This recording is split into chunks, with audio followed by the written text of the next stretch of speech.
Baik, bismillahirrahmanirrahim. Assalamualaikum warahmatullahi wabarakatuh.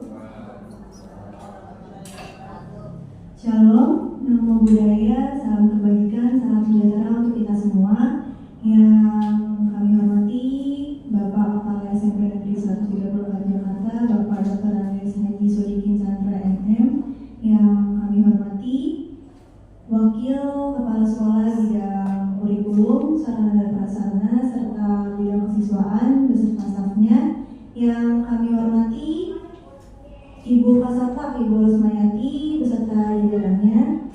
Lalu juga yang kami hormati Bapak dan Ibu Guru SMP Negeri 134 Jakarta yang sudah berkumpul hari ini di Laboratorium IPA SMP Negeri 134 Jakarta.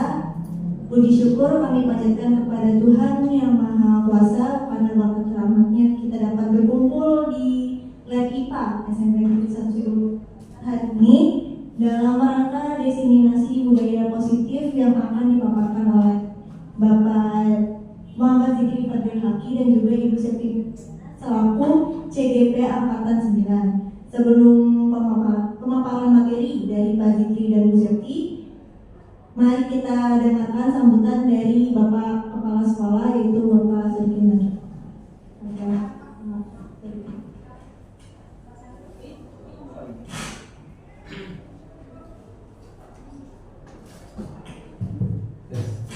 Bismillahirrahmanirrahim. Assalamualaikum warahmatullahi wabarakatuh.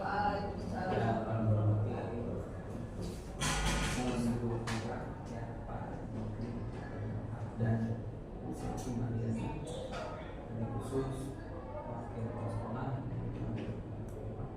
serta Bapak Ibu guru sekalian, keluarga besar SMP Negeri 134. Puji syukur kehadirat Allah SWT yang mana pada acara ini kita ini sudah menginjak di tema diseminasi budaya positif, yang mana inti dari kegiatan ini adalah menjadi contoh bahwa calon guru penggerak itu intinya bisa menggerakkan profesinya dia sendiri dan mengajak teman-temannya.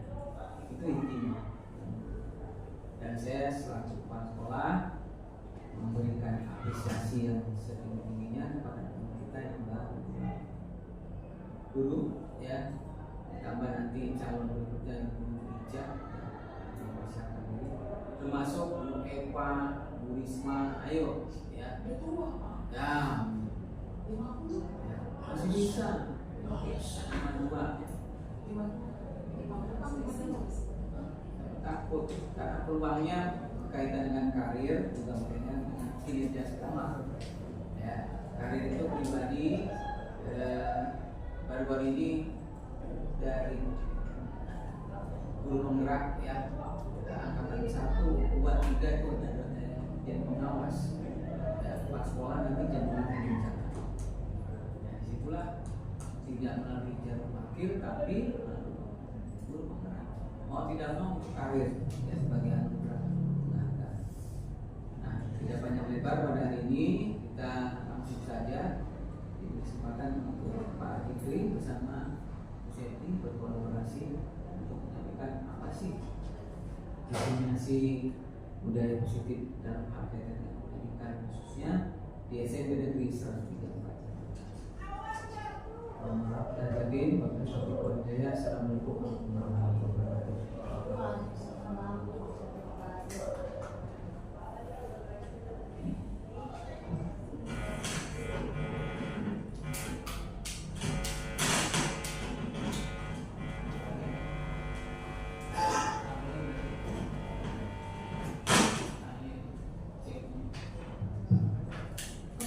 Baik, terima kasih untuk sambutannya Bapak Sodikin. Selanjutnya adalah kita akan menyanyikan lagu kebangsaan, lagu Indonesia Raya yang akan dipimpin oleh Ibu Rohani. Silakan kepada Ibu.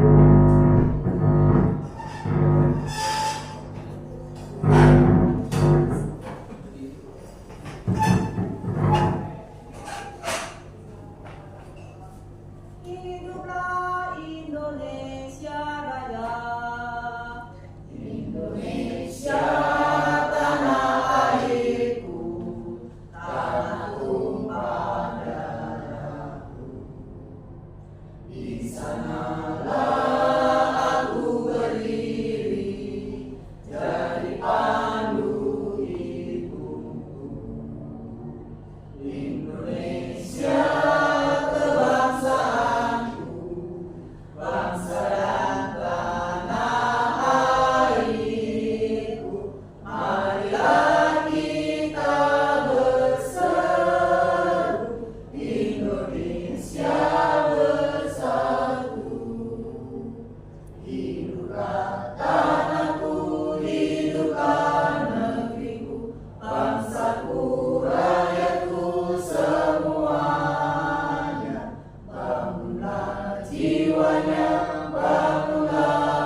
Oke, selanjutnya untuk mempersingkat waktu akan ada paparan materi dari Bapak Zivi dan juga Ibu Septi mengenai diseminasi budaya positif. Kepada Bapak Zivi dan Ibu Septi dipersilakan.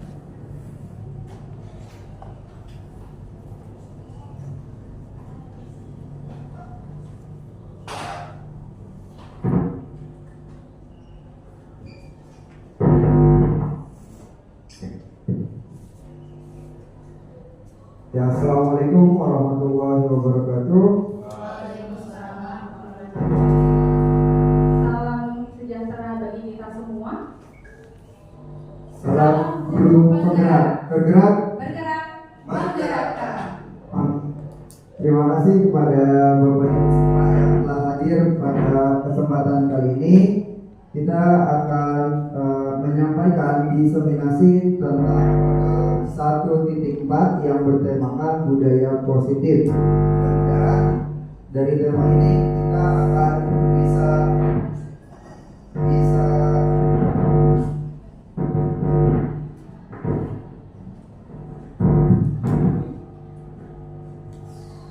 ya, mudah-mudahan kita bisa melakukan hal-hal yang positif di sini sehingga tercipta budaya yang positif hingga nantinya akan menuntun siswa, menuntun murid kita untuk mencapai kebahagiaan dan keselamatan di masa depannya.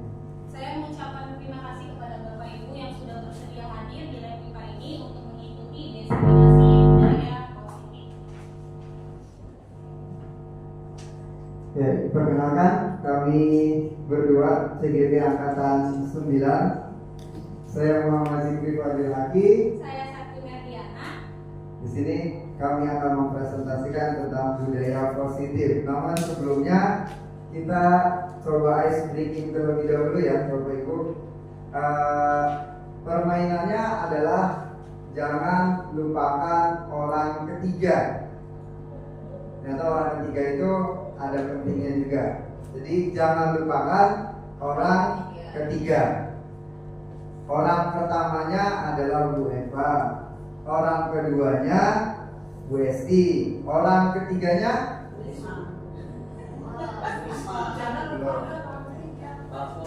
Kepala sekolah belum, hampir.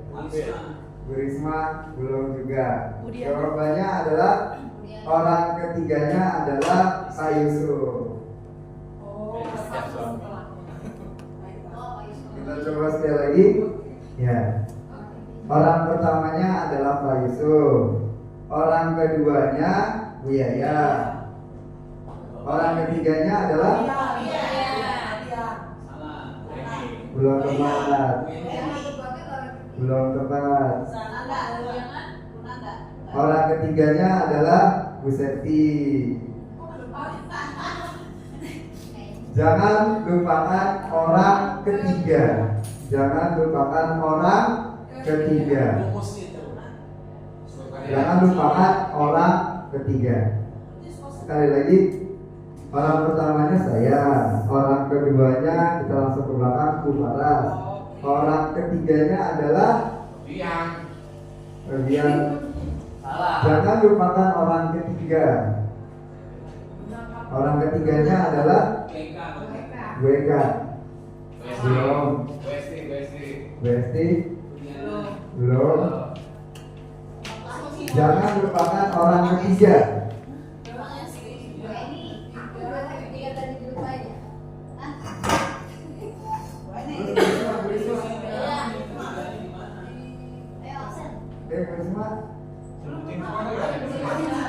Jangan lupakan orang ketiga.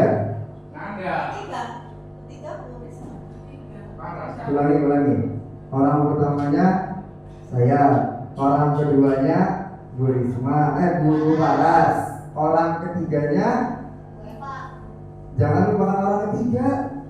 Jangan lupakan orang ketiga. Sedikit lagi, Bu Diana. Jangan lupakan orang ketiga. Jangan lupakan orang ketiga. Orang ketiganya adalah Pak Chandra. Jangan lupakan orang ketiga. Orang ketiganya adalah Pak Chandra. Masih belum? Nah, nih Besti mulai kayaknya nih. Orang pertamanya Bu Risma, orang keduanya Bu Nanda, orang ketiganya jangan lupakan orang ketiga. Jangan lupakan Bu Eva. Orang ketiganya Bu Eni. Orang ketiganya Bu Eni. Belum juga. Jangan lupakan orang ketiga adalah Bu Eni. Belum juga. Ya masih pada bingung ya. Ini sebenarnya ketika sebelum kolaborasi. Biasanya saya ruang kolaborasi malam-malam. Biar tidak jenuh, akhirnya ada game tersebut. Jangan lupakan orang ketiga. Ada yang masih penasaran atau kita lanjut dulu? Hah? Penasaran? Yaudah, coba sekali lagi ya. Jangan lupakan orang ketiga. Kalian sudah mulai paham ya? Jangan lupakan orang ketiganya adalah orang pertama Yusuf, orang kedua Biaya, orang ketiganya adalah orang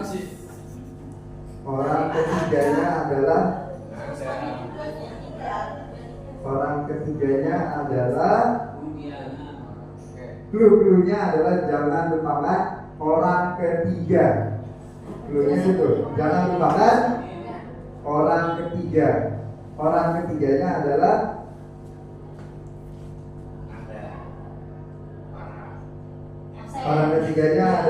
dua tiga.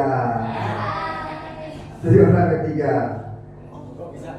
Ya, nanti kita lanjutkan lagi. Orang ketiganya adalah Watika. Kata kuncinya adalah jangan lupakan orang ketiganya adalah Watika. Orang ketiganya enggak juga. Yaudah, ya tidak penasaran adalah clue-nya di luar yang beneran. Orang ketiganya, jangan lupakan kata orang ketiga. Jadi dalam menjawab harus ada embel-embel orang ketiga. Oke, coba. Ya, ini ini. Ya. Orang pertamanya saya, orang keduanya Bu Septi, orang ketiganya betul. Boleh silakan nasi dimakan. Ya, silakan Bu.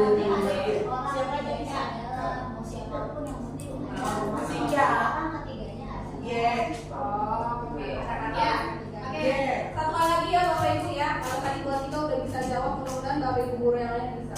Orang pertamanya Fabian. Orang keduanya Bu Eni. Tentunya tadi jangan lupakan orang ketiga. Orang ketiganya adalah Orang ketiganya adalah Pak Fikri. Oke, Bapak Ibu sudah paham?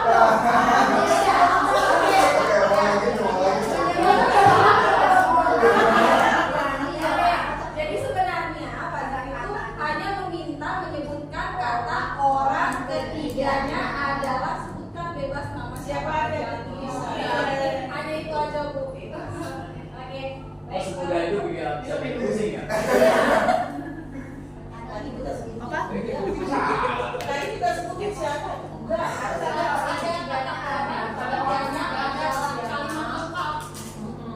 Ya, seperti itu Bu Dia. Oh iya, karena tadi ada kata-kata jangan lupakan orang.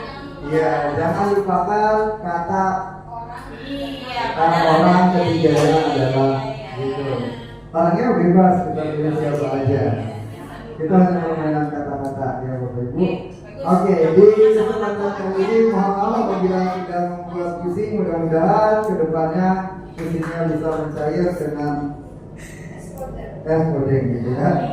Oke, di sini kami akan mempresentasikan tentang disiplin positif, nilai-nilai kebaikan.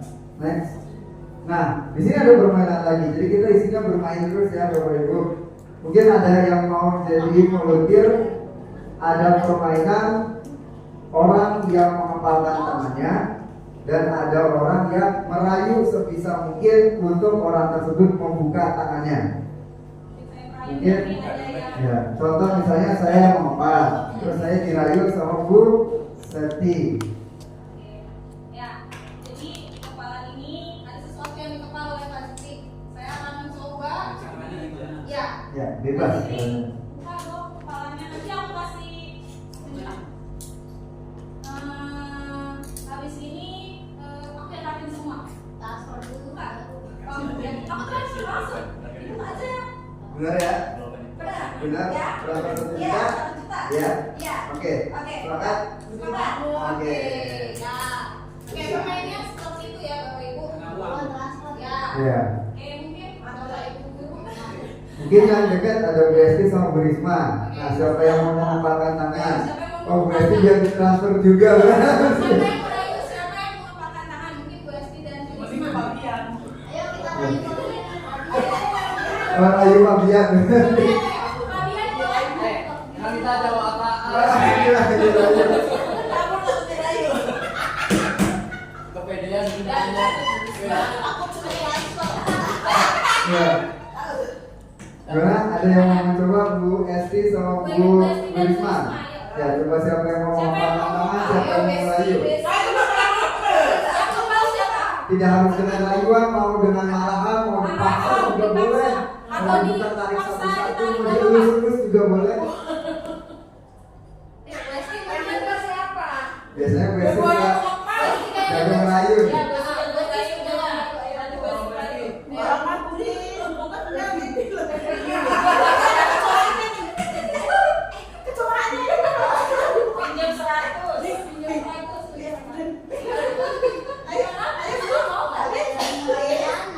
Sayang sama aku gak karena saya bukan. Waktunya tinggal sedikit lagi. Ayo, sayang ya. Berhasil Ayo, atau sama tidak? aku. Ayo, Bu Esti. Sayang kan. Kalau nggak sayang berarti nggak sayang. Jangan dulu. Kita gak temenan ya.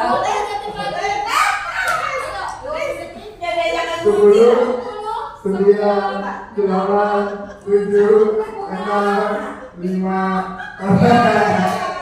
Temenan gitu. Oke, terima kasih untuk Bu Esti dan Bu Risma. Nah, sebenarnya apa sih di balik permainan ini? Di sini ada pertanyaan, mengapa alasan Anda, mengapa Bu Risma itu membuka tangannya, atau mengapa Bu Risma tetap mengepalkan tangannya? Kira-kira alasannya apa itu?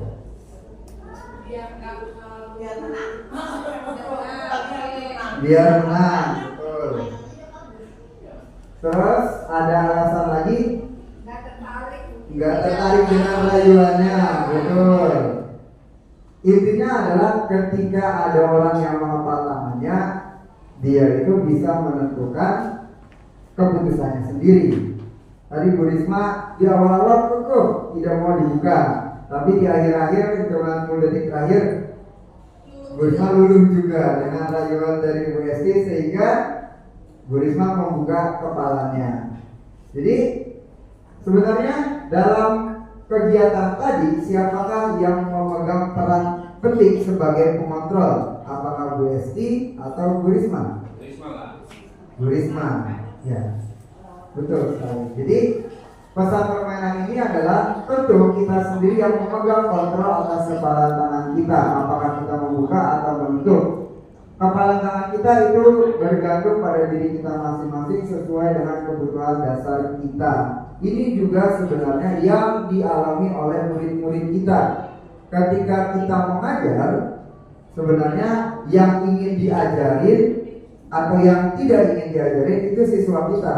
Jadi kita hanya melaksanakan kewajiban kita. Nah, siswa itu menerima atau tidak tergantung siswa. Bagaimana kita bisa menyampaikan informasi kepada siswa? Ya tadi dengan rayuan, dengan pujian. Bagaimana caranya agar kita bisa menyentuh si siswa tersebut agar dia bisa membuka kepalan tangannya. Intinya di situ kalau kita hubungan dengan dunia pembelajaran. Ya. Baik, Bapak Ibu, jadi ada Dr. William Boson yang menggambarkan teori kontrol yang tadi dengan kepalan tangan bahwa ilusi guru mengontrol murid. Sebenarnya kita itu tidak dapat memaksa murid untuk berbuat sesuatu, apalagi sesuai keinginan kita. Kemudian sebenarnya murid itu sedang mengizinkan dirinya dikontrol. Lalu ilusi bahwa semua penguatan positif, efektif dan bermanfaat itu penguatan positif atau bujukan adalah bentuk kontrol. Jadi ketika kita membujuk merayu itu adalah bentuk kontrol. Nah, dalam jangka waktu tertentu, kemungkinan murid tersebut akan menyadarinya. Bisa saja menolak, bisa juga mungkin ketergantungan. Seperti itu. Oke, lanjut pemaparan kedua yaitu dari Stephen R. Covey. Dia menyampaikan bahwa bila kita ingin membuat kemajuan perlahan, sebenarnya ubah sikap atau perilaku ada. Namun bila kita ingin memperbaiki cara-cara utama kita, maka kita perlu mengubah kerangka atau acuan kita. Ubahlah bagaimana Anda melihat dunia, bagaimana Anda berpikir tentang manusia, ubahlah paradigma Anda, skema pemahaman dan kejelasan aspek-aspek tertentu tentang realitas. Jadi kita perlu mengubah cara pandang kita, mungkin sikap perilaku kita ketika kita mengajarkan para murid. Ya, di sini zaman dulu mungkin kita waktu kuliah ada namanya teori stimulus dan respons. Ya, sesuai dengan perkembangan zaman muncul lagi ada yang namanya teori kontrol. Nah, ini yang dipelajari dalam CGP. Bagaimana mengubah paradigma lama menjadi paradigma baru yang awalnya kita itu menganggap semua realitas atau kebutuhan kita sama, diubah menjadi kebutuhan kita ternyata berbeda-beda. Jadi yang bisa mengontrol adalah diri kita masing-masing. Kalau kita dikontrol oleh orang lain dan disamakan semuanya, mungkin kita akan menolak. Ya. Selanjutnya semua orang melihat hal yang sama. Setiap orang memiliki gambaran perbedaan. Sama seperti yang tadi. Kita mencoba mengubah orang agar berpandangan sama dengan kita. Di teori yang baru kita berusaha memahami pandangan orang lain tentang dunia. Jadi kalau kita hubungan dengan murid kita mempunyai perspektif yang berbeda-beda, memiliki minat dan bakat yang berbeda-beda. Nah, kita sebagai guru itu mencoba memahami satu persatu bagaimana pandangan murid tentang pendapat dia, apa yang dia mau, tentunya harus sesuai dengan aturan-aturan yang ada. Jadi intinya adalah ketika zaman dulu kita itu selalu diatur dengan stimulus dan respons, kita dikasih A maka akan terjadi B. Mungkin hal itu bisa kita ubah, jadi kita yang memahami dan mencoba untuk membuka kontrol murid agar mau bekerja sama dengan kita, seperti itu. Selanjutnya, nah di sini bagaimana kita dapat mengubah hal itu? Apakah disiplin bisa kita ciptakan dengan hukuman atau disiplin tidak bisa dengan hukuman? Ada yang ingin berpendapat? Bapak Ibu, ada yang mau menyampaikan kira-kira disiplin itu bisa kita lakukan dengan memberikan hukuman atau disiplin itu tidak perlu dengan hukuman?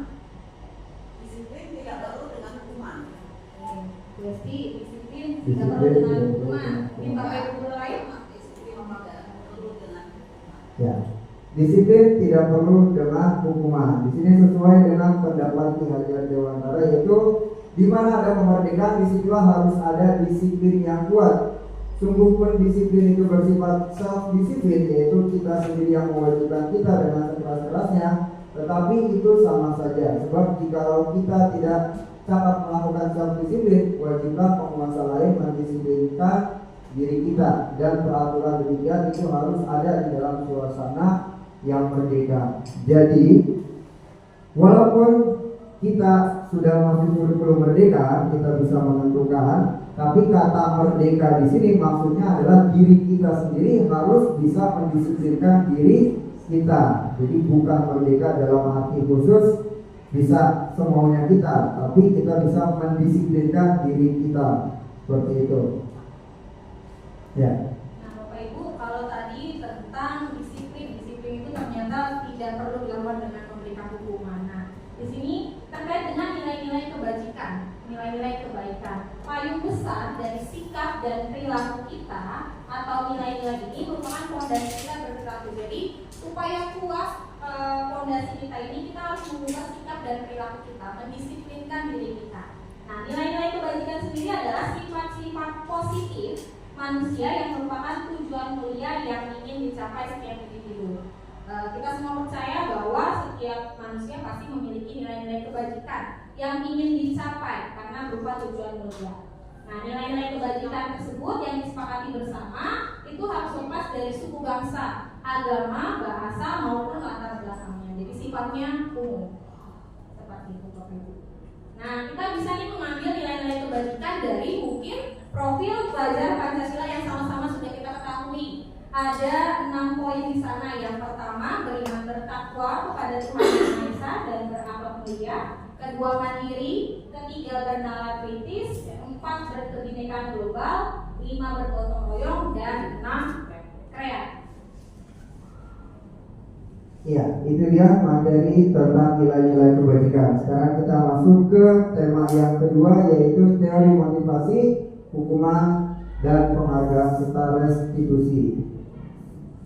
Nah, di sini ada tokoh yaitu Dean Goosen. Dalam bukunya menyatakan ada 3 motivasi perilaku manusia yang menyebabkan dia bisa melakukan sesuatu. Apa saja 3 motivasi itu? Yang pertama, dia melakukan sesuatu dengan alasan menghindari hukuman. Jadi dia melakukan kalau aku terbebas dari hukuman. Dia murid datang tepat waktu, alasannya biar gak dihukum, biar gak ditanya-tanya, biar gak disetrap. Itu yang paling rendah, motivasi paling rendah. Naik sedikit, di sini ada motivasi yang mengharapkan imbalan. Aku mau datang pagi yang paling pertama, biar nanti di kelas itu terkenal si datang pagi, gitu. Jadi dapat julukan si datang pagi. Atau ketika mendapat ulangan dia paling bagus nilainya, jadi dapat julukan si paling pinter. Nah, itu masih tingkat yang kedua motivasinya. Lalu sebenarnya motivasi apa sih yang harusnya dimiliki oleh murid-murid kita? Yaitu yang ketiga, menjadi orang yang ingin dan menghargai diri sendiri. Jadi harusnya motivasinya adalah agar menghargai dirinya sendiri. Apa yang diinginkan itulah yang dia tuai dan apa yang dia lakukan, seperti itu. Nah, ini adalah motivasi yang tertinggi. Kalau tadi motivasi menurut Dean Goosen ada 3, kita beralih ke restitusi. Apa sih itu restitusi? Menurut Goosen pada tahun 2004, proses menciptakan kondisi bagi murid untuk memperbaiki kesalahan mereka, sehingga mereka bisa kembali pada kelompok mereka dengan karakter yang lebih kuat.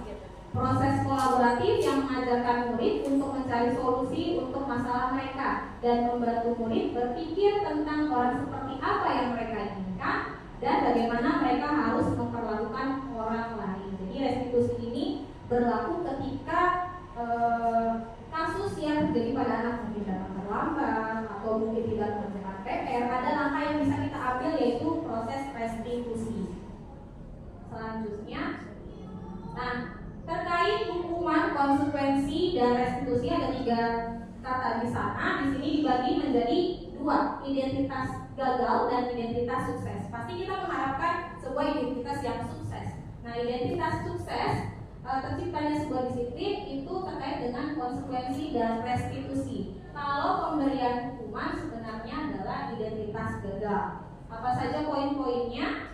untuk di hukuman, ketika hukuman kita berikan, pasti sesuatu bisa menyakitkan siswa atau murid ya, atau orang lain yang mungkin terkena hukuman tersebut. Kemudian membuat tidak nyaman pada murid atau anak, bisa dalam jangka waktu pendek atau jangka waktu panjang, karena ketika kita mungkin dihukum pasti 10 tahun lagi kita mengingat, oh dulu guru ini pernah menghukum saya, seperti itu. Kemudian yang ketiga, korban mendapatkan keadilan. Untuk identitas sukses terkait konsekuensi, itu adalah sesuatu yang memang harus terjadi. Ketika dia berbuat salah, ada konsekuensi yang diberikan guru, berarti kan sesuatu memang harus dijalankan oleh murid tersebut. Kemudian yang kedua, pasti ada perasaan tidak nyaman pada murid atau anak dalam jangka waktu yang pendek.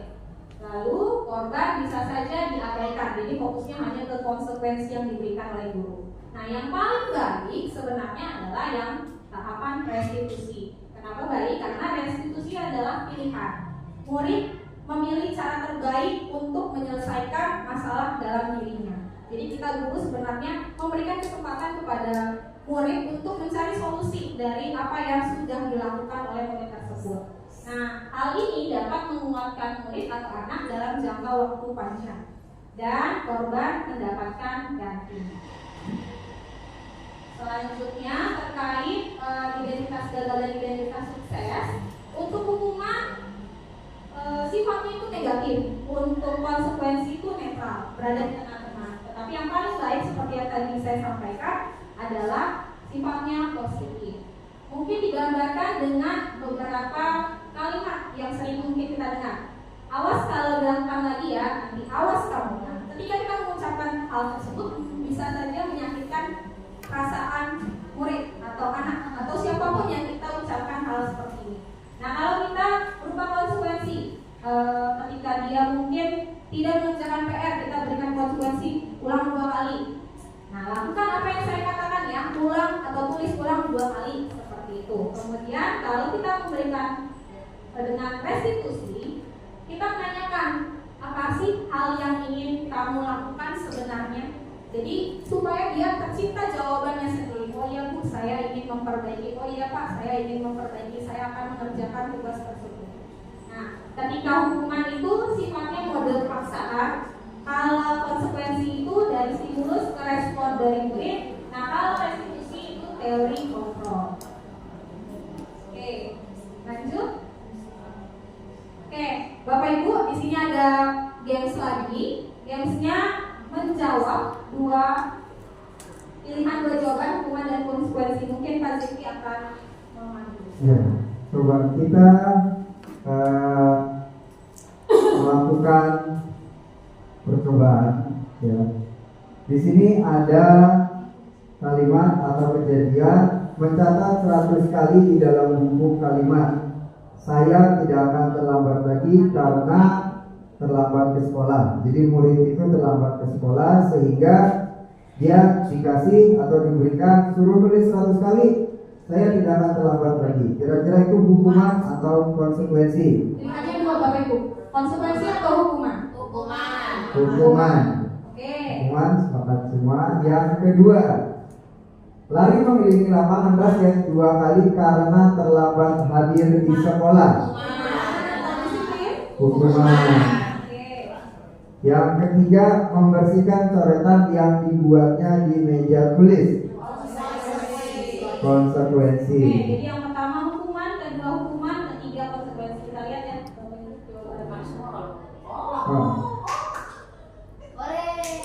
Yang pertama adalah konsekuensi. Ternyata ada sesuatu yang berbeda.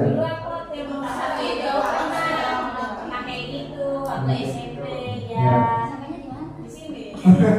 Dihukum sama guru bahasa Indonesia aku. Nulis ya, konsekuensi ternyata. Itu konsekuensi.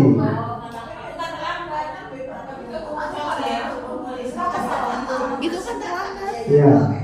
Diinformasikan, informasinya adalah ketika dia datang telat, lalu dia menuliskan saya tidak akan terlambat lagi, masih ada koneksi antara apa yang dia lakukan dengan apa yang dia lakukan. Dia datang terlambat, akhirnya dia harus menulis saya tidak akan terlambat lagi. Tapi kalau yang kedua, ketika dia datang telat lalu mengelilingi lapangan, apakah dengan mengelilingi lapangan mindsetnya terus dia akan datang lebih pagi?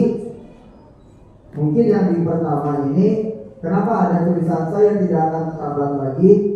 Tujuannya adalah mengatur pola mindset dia agar tidak terlambat lagi, seperti itu. Walaupun memang jumlahnya itu seperti hukuman, ya, tapi yang disorot atau digaris bawahi, ternyata hukuman yang seolah hukuman ini bisa membangun mindset dia agar bisa terbentuk, aku jangan telat lagi, aku jangan telat lagi, aku jangan telat lagi, seperti itu. Nah, ya gimana bagian? Silakan. Apa yang menjadi batasan ataupun kunci jika oleh bahwa ini hukuman ini konsekuensi? Kalau menurut saya itu semua bisa menjadi hukuman, bisa menjadi sebuah konsekuensi jika memang dari awal dari sebelumnya sudah ada komitmen, dibuatlah kesepakatan. Kalau kamu nanti begini, dapatnya ini. Jadi kalau tiba-tiba kita ngasih hukuman atau apa itu, ya mungkin Anda nggak tahu. Tapi kalau sudah ada komitmen awal, nanti kamu kalau terlambat tadi ya 2 putaran. Kalau kamu nanti terlambat, nulis kalimat 100.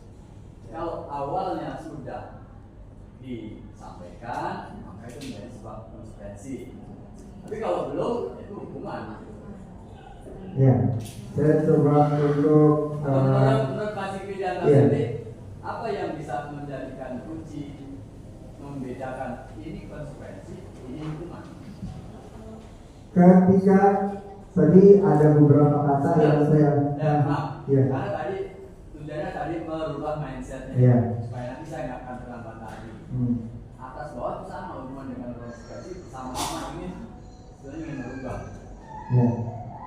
Nah, mungkin bisa saya coba. Tadi ada beberapa kata dari Fabian, ada konsekuensi, ini yang sedang kita bahas, ada kesepakatan, ada apalagi tadi komitmen, ya.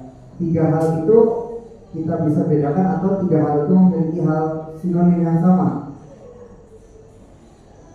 Konsekuensi, komitmen, dengan satu lagi apa tadi? Kesepakatan. Nah, kalau kesepakatan berarti sebelumnya sudah ada perjanjian, ya, sama dengan komitmen. Tapi kalau konsekuensi di sini kayak seperti misalnya aku jajan terus tiap hari, berarti konsekuensinya adalah saya punya tabungan atau tidak?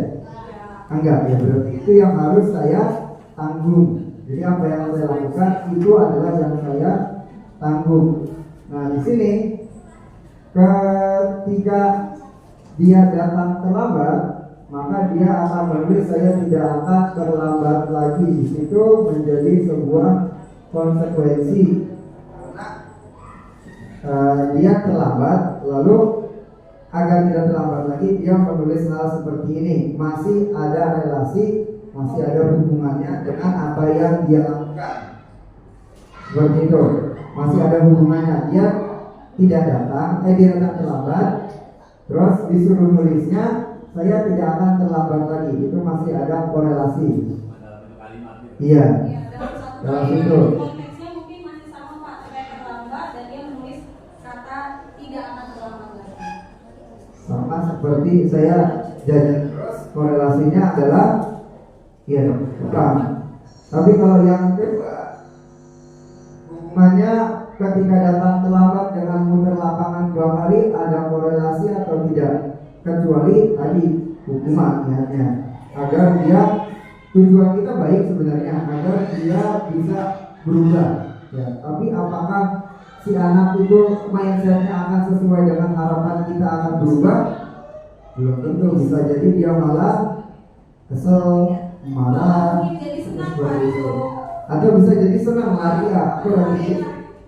Tapi bisa jadi nggak akan terlambat datang lagi gitu. Nah, jadi sebenarnya hukuman sama konsekuensi itu kembali lagi bukan hal yang terbaik, ya. yang terbaik tadi adalah restitusi seperti itu. Jadi sebenarnya kita mengarahnya ke sana. Nah, ya boleh. Atau ada tambahan lagi? Konsekuensi. Itu di kelas itu ketiganya ada. Ketiganya itu ada yang cukup diberikan restitusi, ada yang harus dikasih rumah, ada yang harus dikasih konsekuensi. Itu nyata di depan kita. Kebetulan saya ngajar sebulan basis. Itu yang namanya saroi, ikhwan, pasar. Itu kalau saya ngajar, dia kan langsung tidur. Bangun nggak mau, kalau nggak jangan. Kalau dia bangun tuh nggak akan mampu. Jadi biarin aja dia tidur sampai selesai. Ya, tapi kayak si Miskul, kayak si Bani, ada lagi perempuan yang satu lagi. Dia selalu melakukan setiap huruf yang saya ucapkan. Sehingga di bukunya itu tulisannya hampir 100% saya tulisankan. Makanya bukunya rapi banget. Nah ini yang seperti ini kan memang partai depan itulah. Nah kalau yang dua itu ditinggalkan, tapi hanya model satu, bisa yang dua itu memang nggak bisa pakai cara yang satu dan dua. Gimana mensiasatinya ya gitu. Karena maaf anak itu mungkin teorinya kan benar gitu ya, dulu jangan lagi mengukur itu kan ada namanya ada punishment dan ada reward. Dulu kan itu yang bulan kasih reward, yang ini ada emang sisi apa sih anak ya. Kalau lagi sabar itu akan gerak mager. Jadi malah kalau nggak diapa-apain, orang diapa-apain ini itu malah memancing yang lain ikut. Mana menghadapi masa seperti itu supaya untuk pakai restitusi. Iya, setuju Pak. Memang penyampaian ketika kita berdiskusi juga waktu TGP itu, ketiga ini memang posisi yang paling baik adalah restitusi. Kenapa? Karena kita mencoba untuk menyadarkan anak memilih mengajarkan anak untuk bisa memecahkan masalah tersendiri. Namun tidak semua anak bisa diajak ngobrol dengan baik dari hati ke hati, gitu. Jadi kembali lagi ke guru yang merdeka, ya. Tentunya guru kita semua percaya sudah bisa mendisiplinkan dirinya sendiri, paham dengan muridnya, karakter muridnya masing-masing. Ketika si A nih sudah tidak bisa diajak bicara, diam aja. Kamu kenapa telat? Diam. Gimana jadinya? Apa kesalahan kamu? Diam. Senyum. Deva seperti itu. Ya sudah, mau tidak mau kita bisa menggunakan dua cara yang lain, yaitu hukuman dan konsekuensi. Jadi memang usahakan terlebih dahulu adalah restitusi seperti itu. Cara paling baiknya sih restitusi Pak Besok. Tapi kalau memang tergantung kita melihat posisi anaknya. Memang tidak semua berhasil dengan anak tersebut dengan restitusi. Tapi kalau misalnya cara kita menggali cara kita yang mungkin menemukan anak itu, anak bisa menemukan solusi bagi dirinya sendiri atas masalah yang telah dia buat, itu sih cara terbaik. Maunya kan sekolah ramah anak. Betul. Tapi tahun ini lagi buku juga. Ini anak yang nurut tata tertib, nurut aturan sekolah. Cemen loh.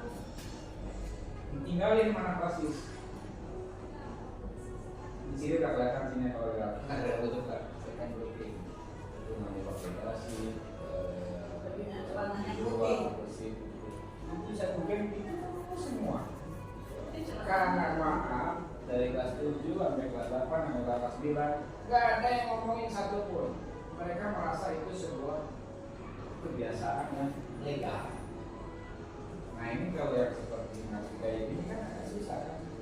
Iya. Restitusi yang mananya gitu. Mungkin ada solusi yang bisa lebih halus. Cukup lama nggak? Cukup lama. Kita ada 48 anak yang dari kelas 9 doang ya. Kelas 8 belum, kelas 7 belum. Maka ini ya kerjaan kita sebagai guru dan sebagai pendidik. Mungkin kita agak kita mungkin karena sampai ngajar, fungsi kedua sebagai pendidik terabaikan. Jadi kita udah selesai di kelas ngajar, kebetulan ngajar guru, koreksi apa udah, fungsi mendidiknya hilang. Jadi ketika ada anak abai kebersihan, buang sampah sembarangan, membuli anak di kelas, itu kita cuma lihatnya. Itu yang harusnya harus kita lakukan dari pendidik ya. Makanya departemen campur tangan sampai bikin tim PPK segala itu kan seperti itu. Ini green yang kita dari satu. Mungkin pengalaman dari saya ketika ngajar di 9E itu ada Iqbal. Ya, Iqbal. Sebenarnya ada Iqbal sebelum dia diskors itu nilainya nggak ada gitu kan. Ketika saya mana bukumu nggak ada. Terus tiba-tiba dia datang ke saya baru kemarin, Pak, tugas saya udah hampir selesai gitu. Jadi kapan saya ngumpulin ke Bapak? Oh, bagus, berarti yaudah bawa bukunya ke saya seperti itu. Jadi untuk ya mungkin untuk anak beberapa anak model-model kayak Iqbal dan kawan-kawan, ya walaupun dalam kategorinya mereka itu sudah pentolan-pentolannya lah seperti itu, mungkin bisa menggunakan pendekatan yang lain untuk nilai-nilainya, untuk kegiatan-kegiatan di sekolah. Saya sempat kaget juga tiba-tiba dia datang sendiri nawarin, Pak, nilai-nilai saya yang kemarin belum yang ditagih sama Bapak mau saya kumpulin bentar lagi. Oh udah bawa sekarang gitu. Jadi ya kita bisa menggunakan hal-hal cara restitusi, mudah-mudahan bisa hal seperti itu lewati. Ya, mungkin itu. Next lagi. Oh iya, mungkin ada tadi tambahan untuk pertanyaan kajian, ada yang ingin melengkapi gitu ya kajian ya. Mungkin belum serap gitu kajian.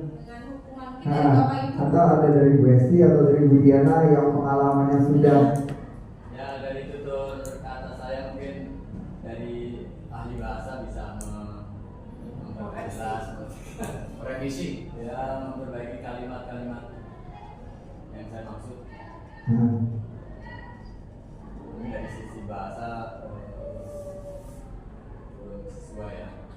Konsekuensi dengan Jadi tadi kan ada 3 statement di situ ya, ada yang diberi nilai konsekuensi, ada hukuman, ada restitusi ya. Tapi kalau pandangan saya itu sesuatu itu kalau arahnya memang untuk anak tidak mengulangi hal yang negatif ya, maka ada yang menyebutnya itu sebagai sebuah hukuman, tapi tadi ada yang menilainya sebagai konsekuensi.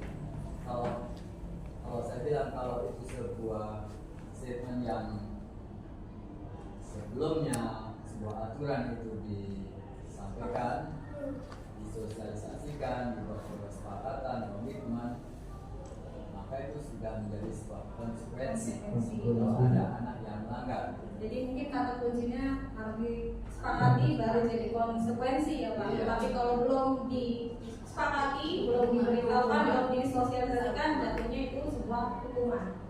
Dan kalau menurut kalimat Saya nanti dari modulnya jawabannya seperti itu. Penjelasannya pun karena masih ada hubungan antara tindak lakunya dengan apa yang dia terima, penyampaiannya seperti itu. Kita merubah pola pikir kayaknya. Itu pola pikir kita diubah. Tadi juga kan seperti Pak Lilian dan Pak Yusuf itu benar. Tapi mungkin karena ini baru, ya mungkin ya kita terima. Kalau selama ini kita salah kaprah, mungkin ya. Kalau saya tangkap saya juga artinya begitu. Jadi mungkin modulnya benar. Ya. Baik, Terima kasih Ibu Bapak. Selanjutnya kita mau coba lagi, ada 3 kalimat lagi di sini.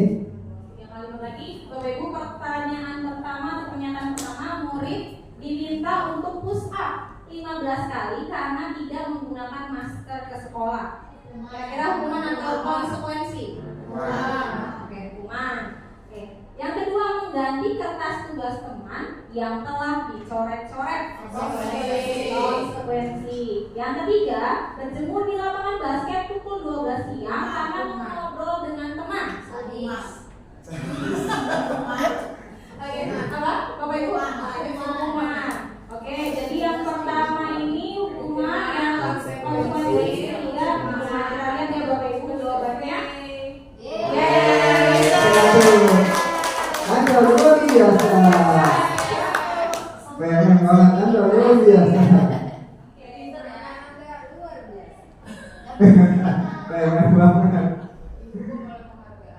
Ya, ini jadi ternyata gara-gara penghargaan bisa kita kena hukuman dengan terlalu seringnya memberikan penghargaan. Ternyata penghargaan itu tidak selamanya efektif karena kalau sudah berhenti penghargaannya bisa jadi dia kembali lagi ke setelan awal. Penghargaan merusak hubungan. Ketika kita memberikan ranking 1 hadiah, maka ada yang tersakiti yaitu si ranking 1 dari bawah. Ya, gitu. Terus di sini ada penelitian untuk yang ketiga ini, ketepatan kualitas kreativitas. Ternyata orang yang melakukan pekerjaan dengan diiming-imingi penghargaan, ternyata dia akan fokusnya ke penghargaannya. Ketepatan kualitas kreativitasnya akan berkurang. Itu menurut penelitian seperti itu. Jadi penghargaan seolah mendukung si pemberi penghargaan tersebut. Next. Ya, terkait dengan restitusi tadi ya Bapak Ibu, bahwa restitusi ini kan sebuah pendekatan untuk menciptakan disiplin positif. Ada 3 hal dampak baiknya. Yang pertama adalah bisa memperbaiki hubungan. Ya, karena kalau kita menghukum kan kayak tadi yang disampaikan sebelumnya, murid mungkin tersakiti dengan apa yang kita terapkan, kita katakan, kita lakukan. Nah, kalau restitusi ini bisa memperbaiki hukuman. Yang kedua, restitusi ini juga menuntut untuk melihat ke dalam diri. Jadi merefleksi. Jadi murid bisa merefleksi, saya salah apa ya? Mungkin kedepannya saya harus apa ya supaya lebih baik lagi. Dan yang ketiga, restitusi itu adalah tawaran bukan paksaan. Jadi dampak positif dari restitusi bisa memperbaiki hubungan, menuntut untuk melihat ke dalam diri, serta merupakan tawaran. Iya. Kita masuk ke modul ketiga. Kita refreshing sebentar, mau tebak-tebakan lagi Bapak Ibu. Tebak-tebakannya lagi, cluenya adalah bumi itu bulat dan jumlahnya 1. Ada kata safety itu 0. Kalau Roro itu 2. Ya, enggak. Tangkap? Ya. Jadi cluenya adalah bumi itu bulat dan jumlahnya 1. Safety 0. Roro 2. Kalau Malioboro 2. Betul. Ya, langsung Burisma langsung nangkep. Lanjut. Ya, masih berpikir lagi.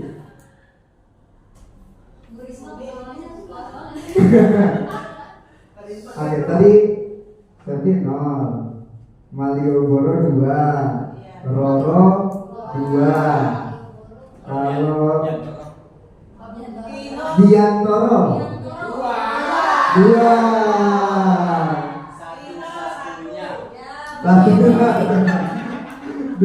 Nah, udah dapet nih. Diana 0, betul. Bayu Nol, mantap. Eva nol. Oke. Bu ini nol. Romana. Satu, betul. Eva nol. Bang Esti.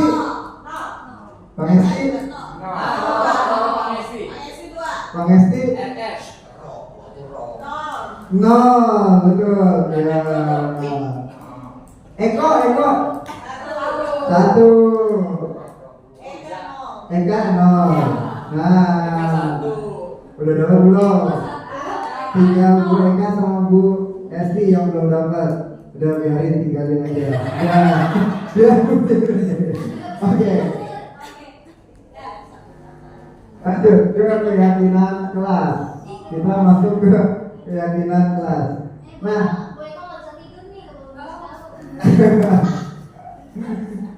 biar berpikir dulu. Kenapa keyakinan bukan peraturan? Di sini nilai-nilai kebajikan yang universal yang disepakati secara tersurat lepas dari latar belakang suku, negara, bahasa maupun agama. Ini sudah disampaikan tadi di tema yang pertama tentang keyakinan. Jadi keyakinan itu berisi nilai-nilai yang positif dan kita sepakati serta terlepas dari suku, agama, ras maupun budaya tertentu. Jadi sudah pasti dianggap positif oleh semua orang. Next. Nah, di sini ciri-ciri keyakinan kelas itu sifatnya masih abstrak, masih umum. Seperti misalnya gotong royong yang ada di P5, mandiri, itu masih umum, bukan ke satu tindakan. Keyakinan kelas berupa pernyataan-pernyataan universal, itu juga masih umum. Pernyataan keyakinan kelas senantiasa dibuat dalam bentuk yang positif. Keyakinan kelas hendaknya tidak terlalu banyak. Keyakinan kelas sebaiknya sesuatu yang dapat diterapkan di lingkungan, dan semua warga harus berkontribusi dalam menentukan keyakinan kelas, karena ini yang menjadi patokan di kelas nanti. Seperti itu. Oke, tadi pemaparan tentang keyakinan kelas itu seperti apa. Ternyata keyakinan kelas bukan peraturan ya. Jadi contoh keyakinan kelas tadi ada nilai-nilai yang universal yang sifatnya umum. Satu, mungkin menghormati, kemudian bekerja, diterima dan dimiliki. Contohnya, kami meyakini bahwa sangat penting untuk menghormati semua orang dan barang milik orang lain. Yang kedua, bekerja. Kami meyakini bahwa sangat penting untuk mengerjakan segala pekerjaan atau mengikuti kegiatan yang telah ditugaskan. Yang ketiga, diterima dan dimiliki. Kami meyakini bahwa sangat penting merasa diterima pada suatu kelompok dan saling peduli satu sama lain. Ini hanya contoh keyakinan keras yang bisa dibangun di kelas kita ya. Selanjutnya, nah ketika kita ingin mengecek keyakinan kelas yang mungkin sudah kita buat di kelas, kita ambil contoh kata hormat untuk keyakinan kelasnya. Kalau keyakinan kelas hormat itu tampak seperti atau perlakuannya atau mungkin wujud nyatanya datang tepat waktu. Ketika kita datang tepat waktu itu berarti kita menghargai diri sendiri, menghargai orang lain yang mungkin sedang menunggu kita di kelas dan lain sebagainya. Nah, kalau tidak tampak seperti itu ketika kita hadirnya terlambat. Dua contoh berikutnya, ketika kita menyapa teman atau guru setiap hari, itu berarti bentuk hormat kita kepada orang lain. Nah, kalau kita tak acuh kepada teman, itu tidak menggambarkan hormat. Dan yang ketiga, mungkin mengembalikan barang teman yang telah dipinjam dan mengucapkan terima kasih. Jadi satu kata yang baik sekali yang harus sering diucapkan itu terima kasih. Ketika mengucapkan terima kasih itu bentuk hormat kita kepada orang lain. Nah, ketika kita tidak mengembalikan barang yang kita pinjam pada orang tersebut, tidak mengucapkan terima kasih, itu tidak menggambarkan hormat. Oke, nah pengecekan keyakinan kelas mungkin yang terlihat, terdengar dan berperilaku mungkin yang sering kita dengar nih. Satu orang berbicara, yuk saya bantu. Ketika kita mendengar kata seperti itu berarti kan bentuk tindakan yang positif, mau menolong orang lain, mungkin mau menghargai orang lain. Kita bisa selesaikan ini bersama. berarti udah ada nilai gotong royong dan lain sebagainya. Kemudian bisa terlihat dari wujud tindakan nyatanya itu berempati terhadap perasaan orang lain ketika mungkin ada yang sedih, ada yang mungkin gembira, kita bisa berempati itu menggambarkan saling menghargai. Kemudian ketika kita izin dengan orang lain ketika mau mengambil atau meminjam, itu bentuk kita menghormati dan menghargai orang lain. Kemudian dari perilaku yang bisa kita lakukan menggambarkan keyakinan kelas, mungkin salah satunya adalah kasih orang seperti itu.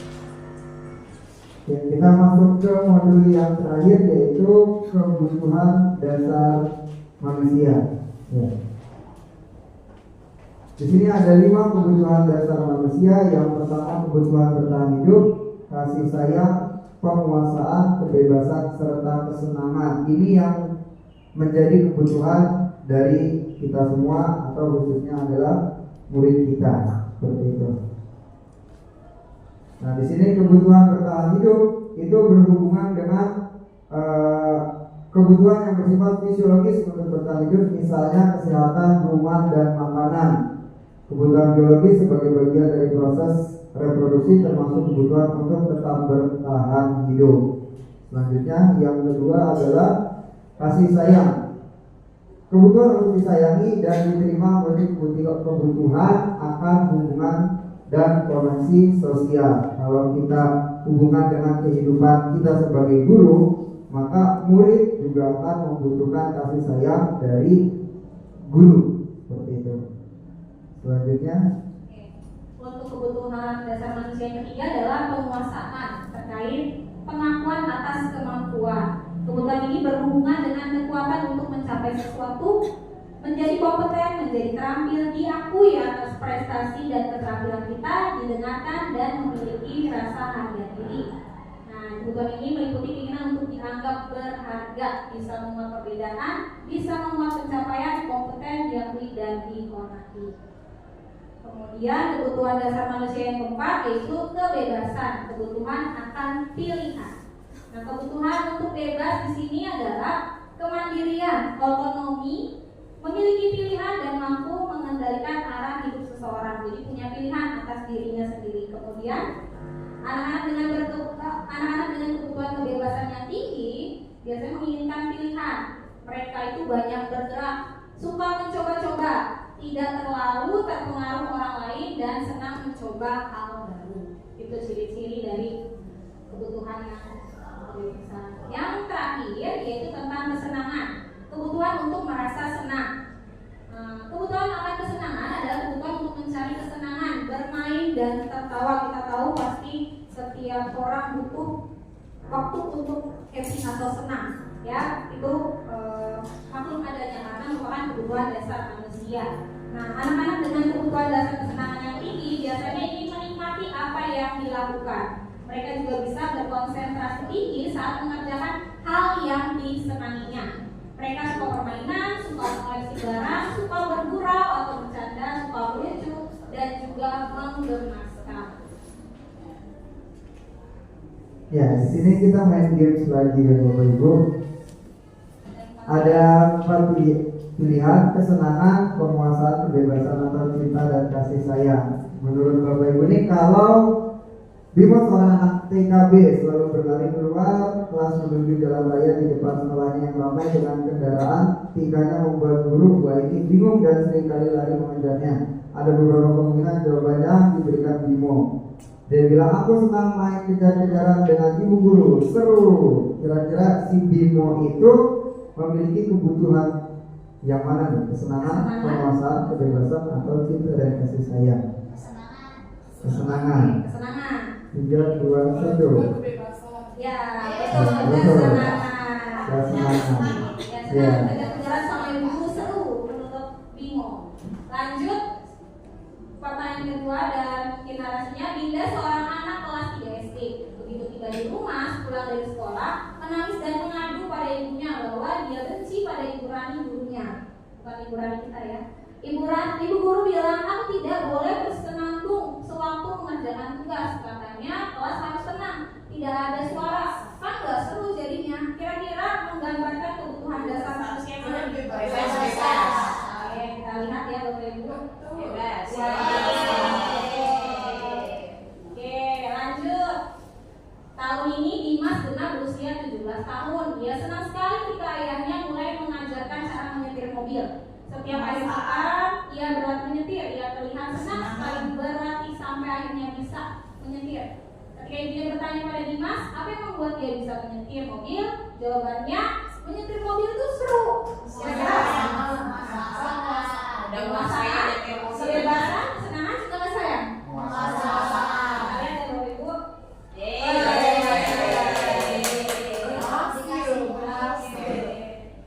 Masih ada ya? Masih posisi kontrol. Ya. Masuk dua lagi ya? Oke, dua lagi. Dua lagi. Tapi ini singkat-singkat insya Allah. Yang pertama, posisi kontrolnya adalah ada 5 posisi kontrol. Nah, di sini yang tadi sempat kita bahas, apakah kita seorang guru sebagai penghukum, pembuat merasa bersalah, teman, pemantau, manajer. Ya, kita bisa berganti-ganti topeng, kita bisa berganti-ganti peran, tergantung kebutuhan dan situasi. Namun yang paling bagus adalah manajer. Apa perbedaan di antara kelimanya? Mari kita bahas dari yang pertama.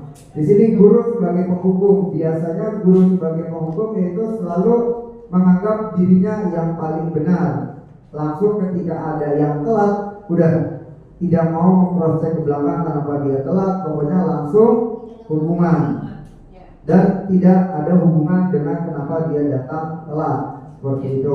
Yang kedua adalah di sini mungkin hasil dari penghukuman bisa siswa tersebut dendam atau marah. Yang kedua, membuat merasa bersalah. Jadi guru itu selalu suka gara-gara kamu semuanya jadi berantakan. Coba kamu gak melakukan seperti ini.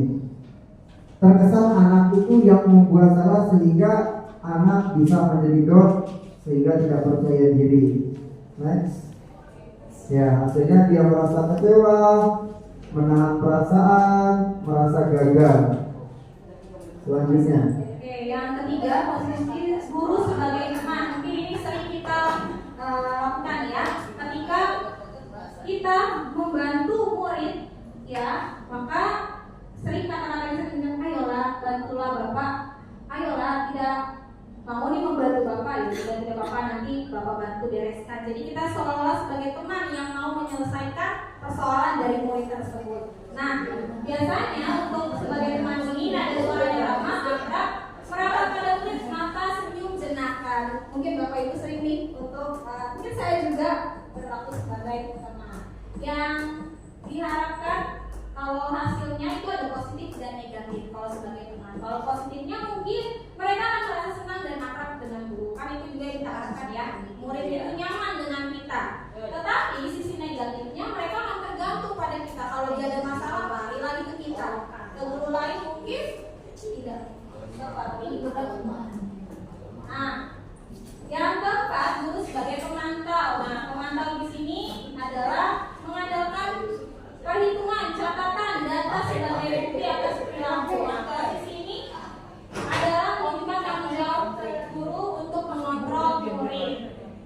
Nah, hasilnya adalah memahami konsekuensi yang harus dijalankan karena melanggar peraturan sekolah, dan guru di sini posisinya memantau murid menjalankan konsekuensinya. Ini baik juga sebagai pemantau. Nah, yang paling baik Bapak Ibu, ketika kita bisa berlaku sebagai manajer. Ya, manajer seperti apa adalah posisi manajer ini, suara guru sebaiknya tulus, tidak perlu marah, tidak perlu meninggikan suara, apalagi menunjuk jari kepada murid. Mungkin bertolak pinggang, bersikap seolah-olah besar, tampak sedih sekali akan perbuatan murid ataupun bersenda gurau, menempatkan diri sebagai teman murid. Nah, hasil yang diharapkan ketika sebagai manajer adalah mereka mampu menyelesaikan masalahnya sendiri. Itu untuk posisi kontrol guru. Yang terakhir. Nah, yang terakhir ini benar-benar yang terakhir. Masih ada hubungannya dengan yang tadi posisi manajer. Posisi manajer itu melakukan restitusi, bagaimana menciptakan anak agar sadar, introspeksi, sehingga dia bisa memecahkan masalahnya sendiri. Di sini ada segitiga restitusi. Kami di CGP itu diajarkan untuk ketika menemui masalah kepada siswa di hadapan siswa, yang pertama harus menstabilkan terlebih dahulu. Misalnya siswa datang terlambat, jangan langsung bertanya, kamu kenapa terlambat? Kamu harus melakukan seperti ini, tapi kita stabilkan terlebih dahulu. Kamu kenapa terlambat? Ya Bapak juga dulu pernah ya. Tapi ketika Bapak melakukan hal itu, Bapak akan introspeksi. Jadi menstabilkan, kita menyamakan frekuensi terlebih dahulu agar si anak itu tidak terkesan dia yang merasa bersalah. Ya, jadi posisinya disejajarkan dulu, dinormalkan kembali agar dia tidak tertekan. Yang kedua, selanjutnya adalah validasi. Ketika dia sudah merasa tenang, baru kita tanya, apa nih kesalahan kamu, gitu kan? Dia menjawab, oh iya saya datang telat. Kenapa kamu telat? Karena saya bangunnya kesiangan. Kenapa kamu bangunnya kesiangan? Terus kita gali alasannya apa. Dan jangan lupa, yang di sini adalah validasi. Kita tekankan lagi apa kesalahan kamu. Ya, jadi biar dalam mindsetnya ternyata itu salah, dan dia harus mengakui dia melakukan hal yang salah. Baru yang ketiga, silakan. Yang terakhir adalah menanyakan keyakinan terkait dengan keyakinan kelas yang telah dibangun sebelumnya, ya komitmen yang telah dibangun sebelumnya. Ketika kita mau menyelesaikan kasus yang dihadapi murid mencari solusinya, ya mereka bisa kita ajukan pertanyaan, kira-kira apa sih yang sudah kita sepakati atau kita yakini, kemudian nilai-nilai apa sih yang perlu kamu terapkan. Nah, nanti mereka akan mencoba menjawab dan menemukan, oh iya saya boleh ini datang terlambat lagi, berarti saya tidak menghargai diri saya sendiri dan menghargai guru. Nah, mereka menemukan solusi atas permasalahan mereka. Iya, terima kasih atas partisipasi dari Bapak Ibu. Mohon maaf apabila ada salah kata, mohon maaf sudah mengganggu waktunya. Ya, mungkin dari kami ada beberapa kekurangan, kami mohon maaf. Mungkin diskusi berikutnya bisa kita diskusikan di guru atau mungkin di kesempatan lainnya. Kami mengucapkan banyak terima kasih kepada Assalamualaikum warahmatullahi wabarakatuh. Selamat sore.